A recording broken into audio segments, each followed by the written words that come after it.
تاکہ آپ میری بات سن کر مجھے نہ دیکھ پائیں۔ وہ دوپٹے سے کھیلنے لگی۔ آنکھیں تو بند نہیں کروں گا، البتہ کان بند کر دیتا ہوں۔ آپ ایک بچے کے باپ ہیں، آپ کو سمجھ کیوں نہیں آتی؟ وہ سی کر پلٹی مگر سبحان نے اسے شانوں سے پکڑ کر سامنے کھڑا کر لیا۔ میری آنکھوں میں دیکھ کر بولو، نظریں نہیں چرانی۔ وہ لمبی سانس خارج کرتے ہوئے گویا ہوئی عبدالنافع کی چھوٹی خالہ امید سے ہے۔ علینا نے بمشکل منہ سے نکالا مگر بولتے ساتھ چہرہ ٹماٹر ہو گیا۔ ماشاء اللہ، عبدالنافع کی چھوٹی خالہ پر سبحان کی دل و جان قربان، مرد مومن سب کچھ وارنے کے لیے تیار بیٹھا ہے۔ تو اسے خود میں سمو چکا تھا۔ عبدالنافع کی چھوٹی خالہ اور میری ملکہ، اب تو مجھے کام پر زیادہ جانے کی ضرورت ہے۔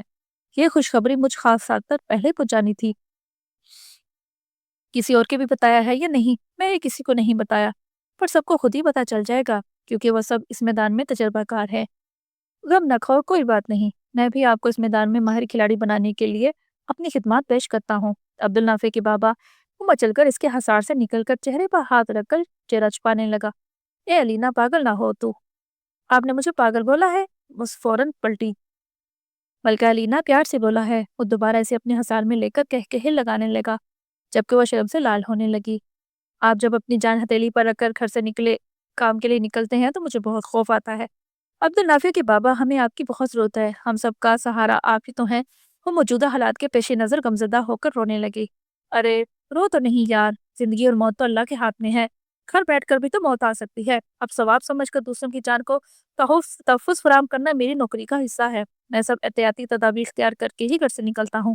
پھر بھی وہ روندے لہجے میں بولی، اچھا چلو آج جینا چلاؤ، مجھے فزکس کا کوئی نیا قاعدہ سکھا دو۔ آپ بدل رہے ہیں۔ بات نہیں بدل رہا بلکہ مزاج بدلنے کی کوشش کر رہا ہوں۔ ابھی آپ میرے بچے کی ماں بننے والی ہو، آپ کو بہت مضبوط اور بہادر بننا ہوگا۔ مجھے نہیں بننا۔ چلو اگر نہیں بننا تو پھر کل میرے ساتھ شہر کی سڑکوں پر گشت کے لیے چلو۔ مجھے نہیں جانا اور نہ آپ کو جانے دوں گی۔ علینا، اللہ اپنے مومن بندوں کے لیے بہترین سبیلیں پیدا کرتا ہے، اسی سبیل تک پہنچنے کے لیے میرا ساتھ دیتی رہو۔ بولو ساتھ دو کی نا؟ صبح نے تھوڑی سے پکڑ کے اس کا لال چہرہ اوپر کیا۔ عبدالنافع کی چھوٹی خالہ آپ کا ساتھ ہر سبیل تک پہنچنے کے لیے دے گی انشاءاللہ، پر آپ نے کسی اور کا سوچنا بھی نہیں۔ یا اللہ، یہ اب کون سا نیا امتحان آ گیا میری زندگی میں؟ میں شریف محدود آمدنی کا عام سا شہری کیسے کس سوچ سکتا ہوں؟ آمدن چاہے زیادہ بھی ہو جائے، بس آپ کو سوچنے کی اجازت نہیں ہے۔ علینا، مجھے اس طرح سوچنے کی ضرورت بھی نہیں ہے۔ پیاری، کیسے یقین دلاؤ؟ صرف سبیل مومنین کے بارے میں سوچا کریں۔ میں نے کہہ دیا سو کہہ دیا۔ وہ اس کے چوڑے سینے میں چہرہ چھپا گئی جبکہ زبان کی مسکراہٹ گہری ہوتی چلی گئی۔ جی تو ناظرین، یہ لاسٹ ایپیسوڈ تھی، ضرور بتائیے گا آپ کو کیسی لگی۔ جی تو ناظرین، اپنے کمنٹ میں ضرور بتائیے گا کہ آپ کو یہ مکمل ناول کیسا لگا۔ تو کل ایک نئی کہانی کے ساتھ ملیں گے، تب تک کے لیے اپنا بہت زیادہ خیال رکھیے گا۔